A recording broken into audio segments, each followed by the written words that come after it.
Hello. Hello. Today Hello. Hello. I have Tom. Hiya, Tom. Would you like to introduce yourself and tell us a little bit about yourself? Hello. I'm Tom Reid, T.G. Reid, author, and I write Scottish crime fiction. My first book, Dark as the Grave, has been out since July. And today I've got a new book out called Book 2 in the DCI Duncan Bourne Scottish crime thriller series called Blood Waterfalls. I had to check. Blood Waterfalls? Yeah, that's correct. Yes. And this is your second time, but I can't remember what on earth I asked you last time. I can't either. I have no idea. I cannot remember. It was that memorable an experience in your life, yeah, that you just remember. I think we live so many lives in the days and weeks as we go on. You know, things are just so intense at the moment with everything going on that it just seems like what, ages ago. Yeah. It does. I know, it just blurs. It's fine. So I apologise in advance if I ask you something I've asked you before, but that's fine. I won't remember, so it's fine. I'll probably give a completely different answer. So did you always know that you wanted to be a writer? No. I wanted to be a vet at first, but I was too thick to be a vet. I think to try and be a vet, the qualifications is just really harder than a doctor. So I thought, nah, I can't do that. But I think I might have told you this before, but I started writing little stories for fun as a kid. I was about 8 or 9, and my English teacher was my primary teacher was really good because she was encouraging all of us to write things and be creative and imaginative. And I entered, or she got us to enter a local competition, I think, when I was about 9. The Civic Week, Kilsyth Civic Week, and Kilsyth is my hometown, which is where my books are based, basically, but that's a fictional version of my hometown. And I entered this competition and I won, and I couldn't believe it. I thought, wow, that's interesting. After I just jumped up and down. I was 9.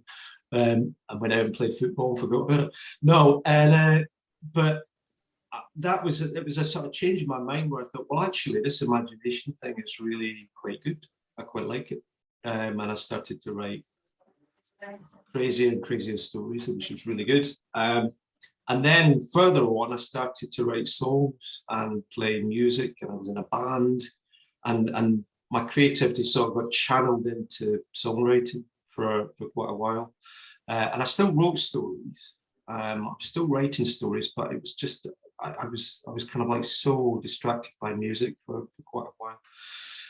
And then with the band, various bands, I just got fed up with that whole thing, and it was like, you know, how long can we go on in a band before we all fall out again, that kind of thing. So it was, and then I sort of returned to writing stories, and it was such a relief because I didn't need anyone else. You know, when you're in a band, you're relying on others, and you're kind of like you're trying to work with others, and that's all great, that's all fabulous. Lots of conflict in there, which is sometimes really good too, because you get creative conflict. That's good, but just to sit down and be able to do something out of my own head, and for that just to be pressure free was liberating again. And I just thought, yeah, let's do more of this. So that was great. Long answer. And then what made you decide to sit down and write the first in the DCI Bone series, and why crime fiction? I was in a group. I was in a Facebook group with other writers, and they were writing crime, and I had flirted with some crime stories in the past, Scottish crime. a few of them were on the other side of the law, you know, so it was kind of like the criminal rather than the policeman. And they were quite humorous, some of them. So I quite liked it. I liked that world. I liked that environment. I read some Rankin and read William McIlvanney and Stuart McBride, and I was sort of into it. But I was, at the time I was writing this kind of intense, weird literary fiction thing that I was doing, you know, which is as Tom Gillespie, as a sort of my alter ego writer. And that's good, and it's great, and it's completely different from, in many ways, from crime, but it's hard. It's hard graft. I mean, writing crime's hard graft, but this is a different kind of hard graft where it's psychologically. A lot of the stuff I was writing was quite disturbing, so it was it was intense and hard work, and you know, I was getting tired out, and I got through. I think it was on the third or the fourth book in this style, and I was doing a lot of research, and it was quite heavy, and I sort of hit a bit of a block with it, or I just got tired, and I decided to, as an experiment, change the way I write, completely alter everything, because I used to handwrite in notebooks, and then I switched it and started just typing without any filter. And I wrote as an experiment, and you've got it, actually, I said to you, a book called Agency O, which I'm sure you've read. Obviously, you can quote back to me verbatim, I'm sure, sections of it. But that was it. It was an experiment, really, just to see how I got on with the format, the genre, the style, and I loved it. And I wrote it really quickly. I wrote it in about 5 weeks, 4.5, actually, under 5. I really loved the freedom of doing it. You know, it was kind of like it was just I found it a great experience and a great way to write, and I loved the characters, and I loved the world that I found myself in when I was writing it. So, but I was learning how to do it, and I was kind of working out how this genre works, you know, up close, really up close, and sort of trying to piece it together. And then one night I woke up. I think I had a dream, a weird dream, about this detective, DCI Bowen. It was basically, I didn't have his name at that point, but it was about a guy who'd been blown up. That was all I had. I just suddenly thought, this is okay, it's a detective who's been blown up, and that was my start point. And I started to build it from there, and I did a lot of planning, a lot of thinking about it. And then when I was sure I had him, and I had his sort of the cast, the assortment, not quite in place, but nearly in place. When I was confident enough, I set off on it and started to write it. And again, I wrote it really quickly. It just came out, boom, 5 weeks. There it was, you know, and yeah, fantastic. I love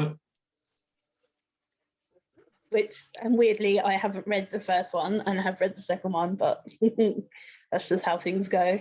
I will. Nice one. You have to kind of you piece things together, because it's got there's a storyline, there's various threads that are running, you know, are ongoing, basically, as usual, you know, in crime books. But they are standalone as well. You can easily just start, I think, in book 2, and it's not a problem, you know, and go backwards and go, now I see. That's why he's doing that. Yeah. Yeah, indeed. Yeah. And if you were to take out one of your characters for a meal, who would you choose, and what would you ask them? Oh, you asked me that before, I remember, and I think I would take Walker. I think I would take Rona Walker out for a meal this time, because she's her and her partner. They're gonna they're trying to adopt. Well, they're debating whether to go for IVF or adopt. I would take. I actually take both of them out, I think, and have a meal with them both, because my plan for book 3 is to develop that further.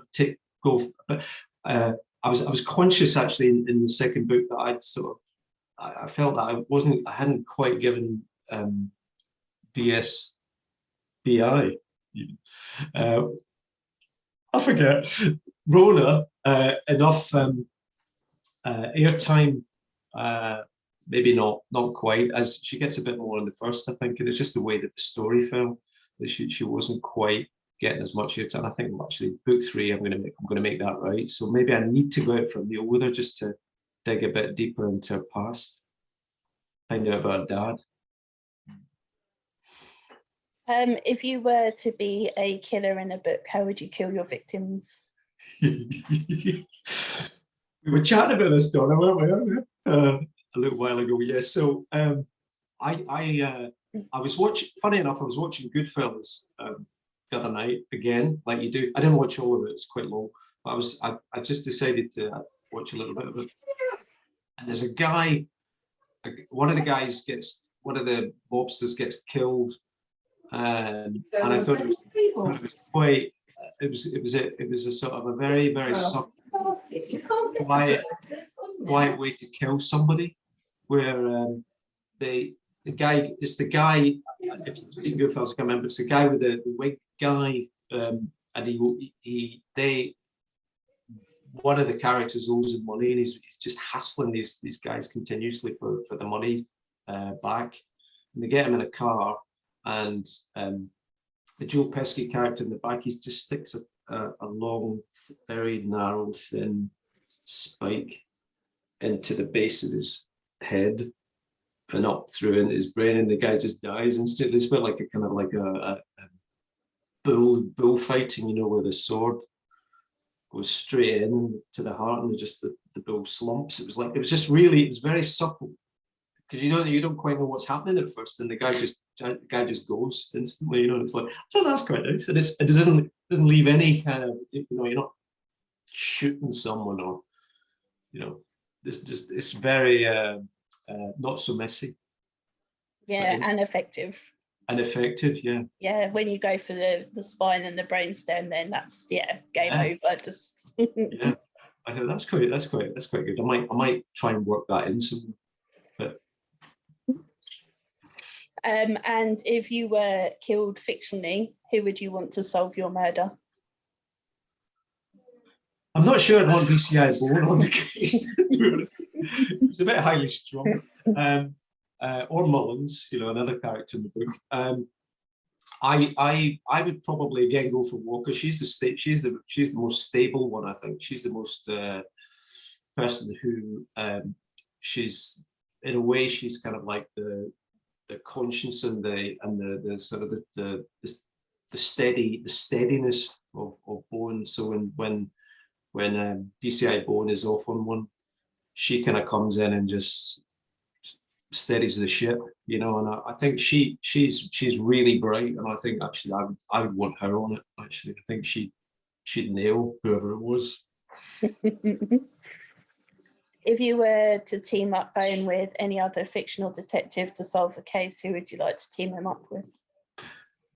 I think you asked me that before, and I couldn't think who, but I think he would work quite well with Logan McRae, actually, Stuart McBride's character, although they're both troubled, so they might end up just punching each other in the face rather than actually solve anything and then be off sick.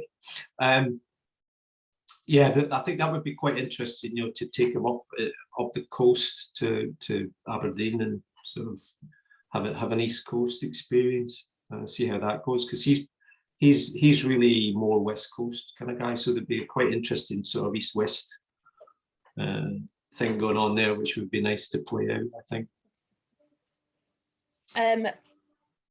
In either of your books that you've released so far, what was the most fun scene that you wrote, and what was the most difficult? The most fun, the best fun I had so far is definitely the toilet scene with Mullins and his dad. You don't know this, Donna, you haven't read it yet, but it's in book 1. The toilet scene is good. There's another scene in book 2. This is sort of an ongoing theme with Mullins and his father. That I find quite funny too. The most difficult, I think, actually with the second book, it wasn't so much the scene. It was a more twisty. I was writing something that was a bit more twisty-turny, a bit more complex than book 1, I think. And it was.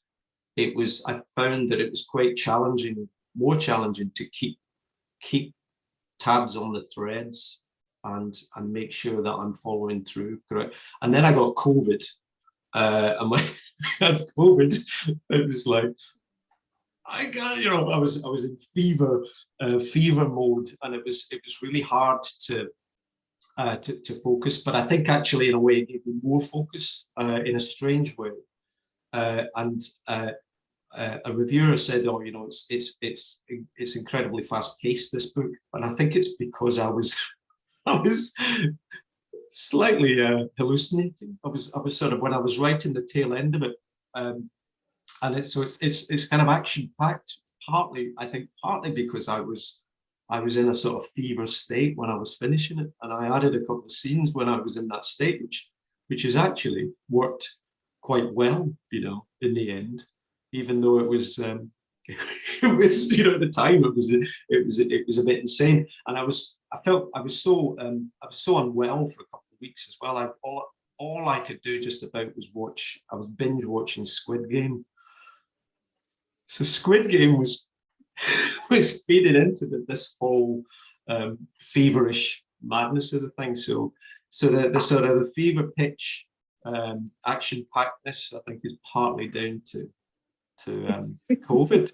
Cheers C90. Yeah. I can't believe you even wrote when you had COVID, but I did, yeah, I did. I think it was mad. I don't know where, I don't know how. I mean, the book was finished, but I was tidying up, and I was going through, and I was re-editing little sections of it, and they morphed, they changed a little bit, I think, as I was doing it. And then when I was better, and I went back in, and I had another look, I thought, well, actually, that's really good.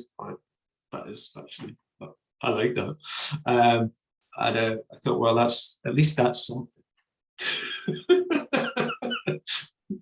And when you said about Squid Game, I'm like, yeah, I totally see that. Not quite as brutal as Squid Game, but no, it's no. It's I like to be more to hint more at the sort of the violence, and be more suggestive rather than actually kind of really explicit. I know some crime writers really go for it, go for the jugular, and it's really quite really brutal. I sort of don't really want to do that so much. I find I like to just play around with the atmosphere and the feelings, and make suggestions. It's a bit like Hitchcock, his films they're not explicit. It's like the shower scene. Everybody thinks, oh my God, that's so gruesome. But actually, you never actually see the blade go into anything. It's just all in your head. The whole scene is just basically in your head. It's a confection. It's made up by the way that the scenes cut together. And I like doing that. I like doing that in books, where you kind of like you've read something and you imagine it was like, actually, that was pretty brutal, but actually it's just making hints and suggestions of it, I think, which works better for me, I think. Yeah, definitely. Yeah, your books wouldn't work if they were gruesome, I don't think, because there's humor as well then. Yeah, that's right.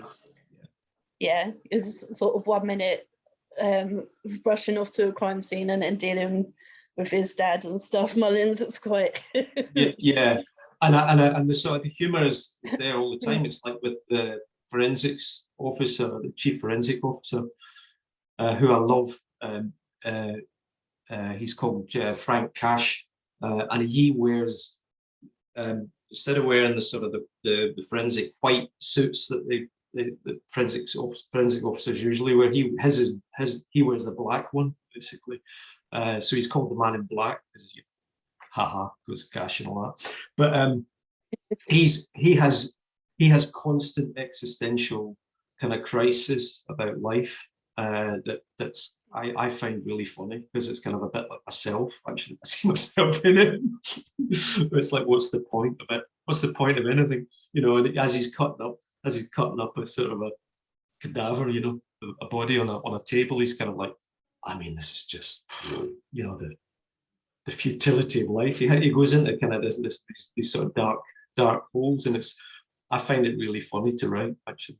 And Bones' reaction to that I find really funny. So it's kind of like the juxtaposition of something that's quite, heavy, and at the same time you've got this guy who's having a life crisis, which I really enjoy that. I can actually picture you typing and chuckling to yourself. I can actually totally see you doing that. It's like, how far can I go with this? How much can he say, right, till Bone tells him to shut up? It's like, just keep going. When you edit your books, what are your most overused words and phrases? It's funny because Kath Middleton, she has a look sometimes before it goes to the editor, even after it goes to the editor, and she's brilliant. She spots stuff, and she spotted stuff in me that I didn't realize I did. This was way back, actually. But the funniest one is the adverbs. Always the adverbs are just, when I get tired, I put in adverbs. He said anxiously.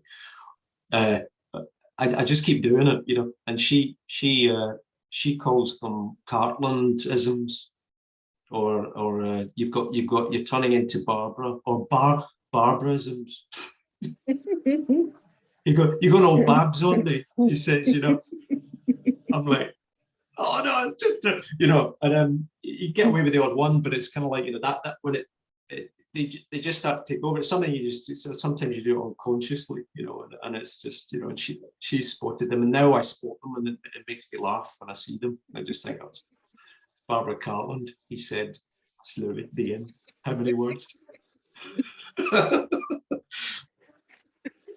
That's brilliant. I love that. Yeah. Yeah, definitely don't want to be Barbara Cartland. Totally different. No, that's right. Yeah, it wouldn't work. Do you have any phobias, and would you write about them? No, I'd write about anything, actually. I don't think have I got any phobias. I remember you asked me this before, and I used to have a phobia of flying and dentists. No, a Marathon Man. I remember as a kid watching Marathon Man, because I was terrified of the dentist when I was a kid. And then I went through a whole bunch of root canal work and root fillings, which cured me, strangely. Hours and hours on a dentist table. I'm back in forensic. I'm dead.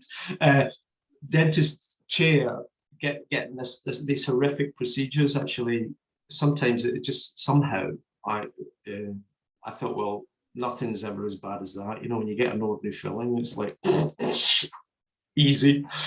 Come on.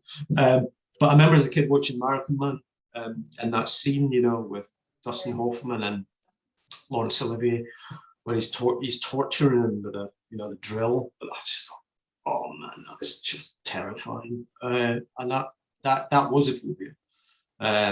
Not so much now, but I'm just writing all these down, because these are all little things that I keep. So there's the Goodfellas killing, and then there's the Marathon Man dentist. Yeah, I like it. And flying, that was another one I used to be scared of. But I again, it was a similar thing. I went through a horrendous flight to Tenerife. I went through a hurricane. I think it was like 3 hours. We got sort of stuck up in the sky, and it was just horrendous. And I think even the crew thought they were going to die. And that cured me of that too. I think, actually, when you get a bit of turbulence on a flight, actually that's nothing. It's nothing. Yeah. So nothing's out of bounds. I'd write about anything, if it gets the book done. Yeah, my fear of dentists is strong. Oh, yeah. Yeah, just oh no. I've sat in the waiting room once and I could hear the drill going and was quite tempted to get up and just leave. And then It's that high pitched, you know. and then because I'm so tense, I clench my fist when I'm in the chair, and the dental nurse holds my hands down because I swear she thinks that I'm gonna punch the dentist. It's like I'm just petrified that I'm not gonna punch anyone, although I think I have threatened to punch them. But it's just fist. Yeah. But yeah, they hold my hands down, which just makes me laugh. Ugh, no. Anyway, It's quite, it can be quite, stressful. It can be quite stressful. It's not a nice experience ever, you know. Not even the checkups. You know, I actually find the cleaning worse than actually filling. I think it's more painful than fillings and drills. Yeah, they don't offer that to me. They don't ask. They know that I wouldn't, I think. I've never been asked to go and have my teeth cleaned ever. Whoa, don't do it. It's so. Yeah. I won't go to the dentist. I haven't been. I've got 2 fillings that need replacing, and they're fine. It's fine. I'll use temporary stuff for now. If it gets a real problem, then I'll have to go, I suppose. Well, with after COVID, it's really hard to go. Actually, you know, to NHS dentists, it's like really difficult to get in to see them. You know, I was going every 9 months, and now it's kind of like 2 years. I'll have no teeth, but then eat too much sugar. Yeah. I just sit here writing, and I've got like a little bowl of sweets, you know, and I just kind of like with this one sweet goes in and a tooth comes out, you know, it's kind of like bad news. Diabetes sets in. That's fine. Who cares? Yeah, exactly. What was your favourite first as an author? Well, I think it goes back to that story. I think that's definitely getting that story in the Civic Week magazine. I remember it. I remember sort of like my mum jumped up and down and showed me it, you know, and said, "There's your story, son, in there." You know, that really is sort of transformational, and it really did change me. And then after that, I think getting my first novel published, which wasn't crime, it was one of those weird lit things that I was talking about earlier. That was a significant moment, I think, for me too. It was like I felt like it was a major achievement to get there, and that happened. But you can't beat the kids one, you know. You can't really beat it, that first experience. It's just so brilliant. Will you remember it? Yeah, just about. Yeah. If you're able to spend a day with any author, dead or alive, who would you like to spend a day with? John Steinbeck. I think I'd like to spend the day with him. It'd be a nightmare, but I'd like to spend the day with him, I think. He'd just be drunk. He'd be really drunk, I think, or, you know, and abusive. But, you know, I think it would be really interesting to see. Probably just absolutely the opposite of what you imagine. And actually, the more I think about it, the more you think, well, actually, I'd rather not meet heroes, you know, because you kind of like they preserve them in your mind, don't you? And then you meet them, and they're either going to be like spectacularly brilliant or a huge letdown and end up just punching you or something, you know, and it'd just be not good.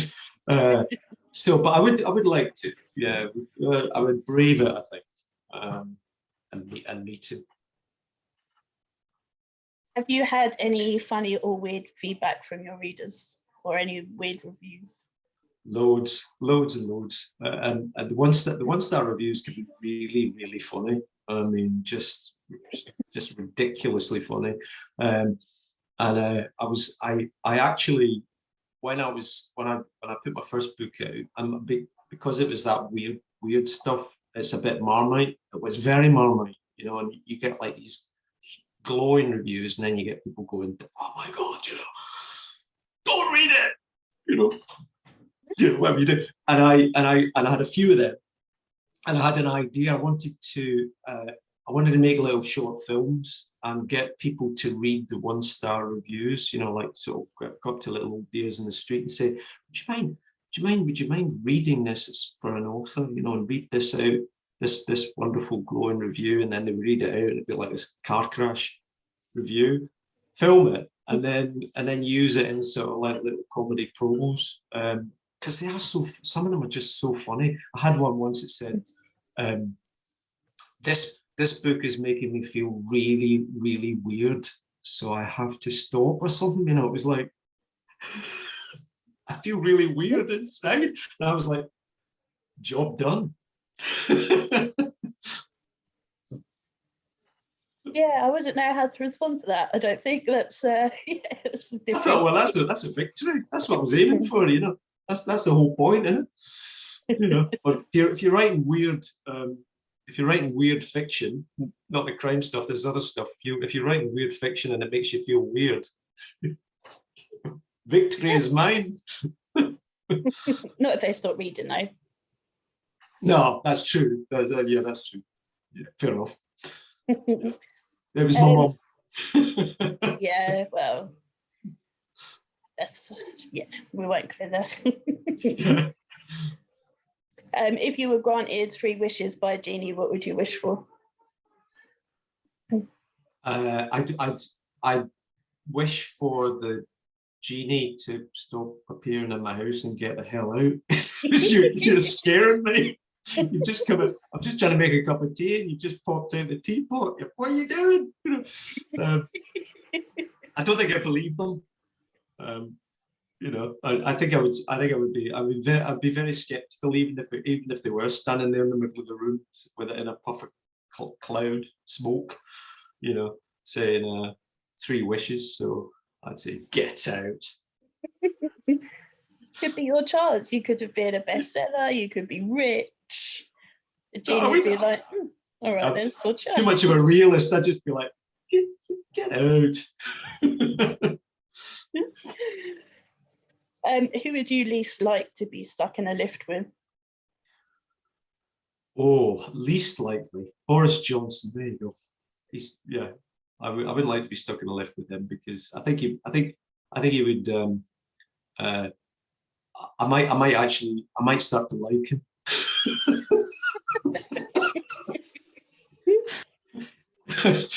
There is always that danger. Yeah, I imagine he's a popular choice for that answer, actually.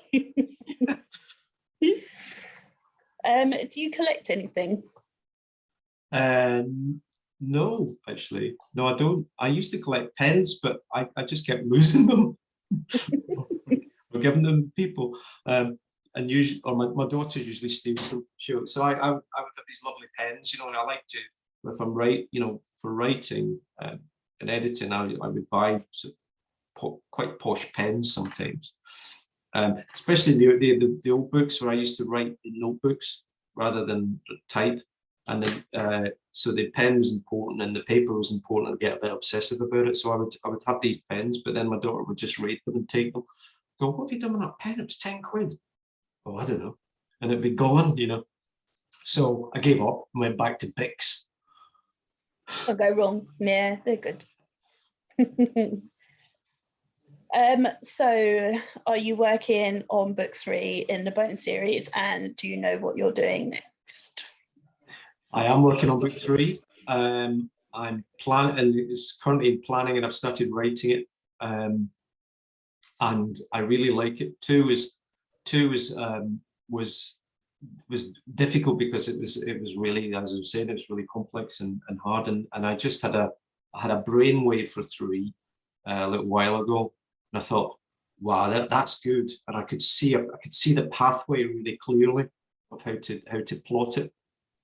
Of course, as soon as you start it, that goes. It changes, the fog moves in, and then you got to kind of like clear new pathways, and it's a nightmare. But it was a really positive. It's probably the most positive I felt, about a plot line, and I thought this is I like this, and I felt confident about it. So I'm charging ahead with that. and try and get that done. Fabulous. So I don't think I have any more questions for you, unless you think there's anything that I haven't asked you that you want to tell us.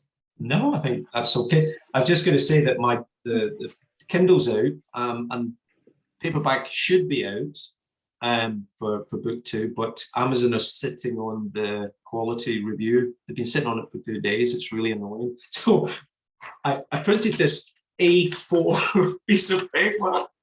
It looks like this, and if you order the paperback, you won't get this, but you'll get a book.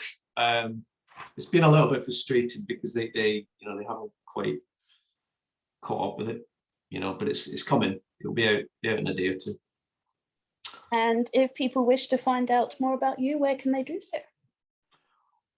I'm on Facebook. TG. Can't remember what I am on Facebook. I'm TG Reid. You'll find me. And I've got a website, tgreid.com as well. I think I'm something like TG Reid Writer on Facebook. I'm on Twitter as well, TG Reid. You'll find me because I've got a picture that looks just like this. I think actually your picture is of the last book still. So. Oh yeah, Dark is great. That's right. I have to change that. And Instagram as well. I'll tell you where you are, and then you just go. I know. That's right. I'm on Instagram, kind of. My daughter keeps giving me lessons on Instagram. So I'm like, so how do I do a story to my daughter? And my daughter's like, oh, I told you 5 times. She gives me, she trains me, and then I instantly forget, and I have to ask her again, and it's just humiliating, basically. Wait till you get onto TikTok. Oh man, TikTok. Oh dear. Yeah. Even I think that's a young person's game. That's like, nah. Yeah. I think it's interesting with Facebook because I think Facebook's coming back around again. My daughter, for years, was like, oh, Facebook. What? So yesterday. And now it's like there's a little bit of a kind of shift, but seems to be kind of like coming around a wee bit. So all these young people are hanging out with us oldies again on Facebook. Get out. I know Facebook, so that's fine. Yeah, exactly. That's right. Yeah. Awesome. Well, that's all I think. And thank you very much. Oh, thank you. Thanks very much. Thanks very much for having me. It's been fantastic. It's lovely chatting to you. Always a laugh. Always enjoy it.